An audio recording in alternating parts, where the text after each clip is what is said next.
Hey, I'm reviewing Godzilla X Kong. I thought the movie looked alright through the trailer, so I was kind of excited for this one.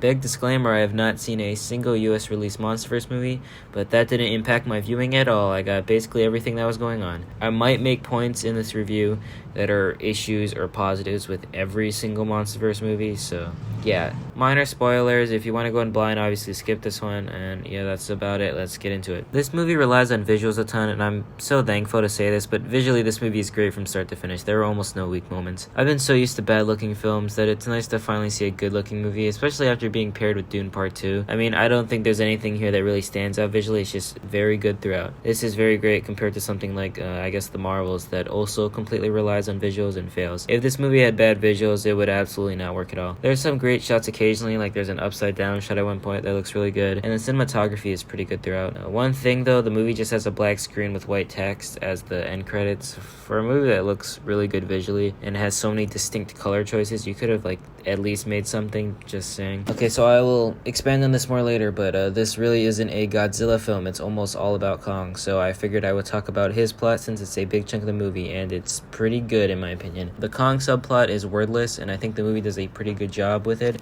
since you can tell how these characters are feeling based on the noises and facial expressions they make. I wasn't even bored during this plot. It moved pretty quickly and was paced pretty fast, so yeah, I liked it. I might as well talk about the villain since he's introduced during the Kong story too. There's a little ice guy he rides on throughout the movie, and it's pretty cool, but I don't really like how they treated the ice monster as Godzilla, because the movie did a fake reveal, or at least I think it did. I thought it was Godzilla because the movie kind of treated the ice monster like it was Godzilla because it was shrouded in darkness for a bit of the film. But I don't know, that's just me. Maybe that's not what they were going for, but if it was, it wasn't very good. Whatever, the villain for this movie is perfectly fine. Nothing about him really screams powerful besides the ice Godzilla guy he controls. Besides that, he's pretty weak and not a great threat for Kong and Godzilla, who are both super powerful creatures in their own right. Okay, I would talk about Godzilla and the human character separately, but Godzilla literally doesn't do anything, so here we go. Why is it called Godzilla X Kong if Godzilla is barely in the movie? It's probably the biggest issue of the film for me. Whenever Godzilla's on screen, it's great. I like when he gets estrogen powers. Pink Godzilla is a really good character design, and it's awesome, but other than that, all we really see Godzilla do is swim around and sleep in Rome or whatever he was doing during that scene. They're also really, really mean in this movie. They kill so many people, and it really isn't treated as that big of a deal as it should be. Shouldn't there be at least one scene of the government going, oh no, Godzilla's killing hundreds, that's really bad, but it's just kind of brushed off. He's literally killing so many people. What's going on? Anyways, Godzilla is pretty cool whenever he's on the screen, but he has less than 10 minutes of screen time, so he kinda sucks. Anyways, on to the human characters. The British guy is alright. He's pretty charming. The mom does basically nothing, but she's alright. The deaf kid is also fine, but there are some weird moments where they translate incorrectly.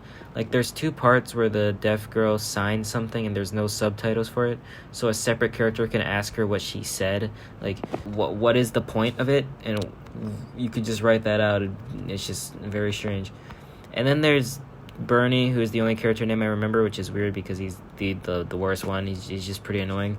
I wasn't expecting Discord to be mentioned in a Godzilla film, but here we are. During the last hour, though, he gets better and doesn't really bother me for the rest of the film. So, honestly, it's not that big of an issue. Okay, so minor spoiler warning. I don't think these parts are really in the trailer. So yeah, the final fight, I have mixed thoughts. The fight where the gravity's all messed up, it's kind of just a letdown to me. It's mostly just them floating around in the human section of the fight on the helicopter is pretty boring. I don't know, Godzilla does way more cool things in this movie that is in the final fight, like getting estrogen powers. And here they just kind of run around for a while. Plus, Godzilla not doing anything during the fights make them feel even more unimportant to the story. Why are they even here? Anyways, after that fight, there's the big climax in the city, and it's pretty good. Baby Kong does a cool thing. Godzilla does some cool stuff. I don't know what Kong was even doing. Yeah, it's pretty good. Despite the fact that they're killing millions of people during the fight, what's going on with that? It's pretty stupid and goofy, so that makes it a pretty good time, and it makes it a good way to end off the film. So yeah, in conclusion, this movie was pretty alright. Despite its issues, it's a pretty good time. Just please have more Godzilla in the next one. It feels wrong to have them as the first word in the title, even though they don't really do anything. It's alright, check it out if you like kaiju films. Solid 6 out of 10. Thanks for watching, and this is an epic outro.